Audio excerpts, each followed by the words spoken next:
Samantala, iniutos na rin ni DPWH Secretary Vince Dizon ang mobilization ng lahat ng pribado at pampublikong kagamitan.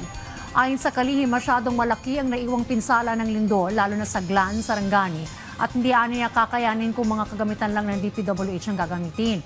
Kailangan niya ng mabilis na pagkilos para matiyak na maaabot ng tulong ang mga malalayong lugar.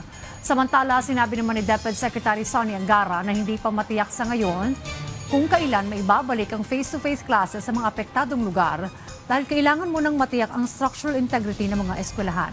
Paigtingin din ang pagsasanay ng mga guro at estudyante sa earthquake drill. Kailangan talaga paspasan natin to kasi kawawa yung mga kababayan natin na na-cut off. Paano makakarating ang tubig sa kanila? Paano makakarating ang pagkain? So kailangan talaga paspasan natin yun. Pero in the meantime, tingin ko, ang NDRRMC gagawa na ng mga airlift siguro yan para magdala by chopper siguro ng mga pagkain sa kanila. Pero kailangan paspasan natin yung pagpapaayos ng mga kalye. Kahit gaano ka dami mong beses mo i-practice, pag nangyayari na talaga, nagtatakbuhan pa rin sila kahit ang instruction sila maglakad lang at sunod-sunod ang paglakad. Minsan hindi nasusunod yung mga earthquake drills.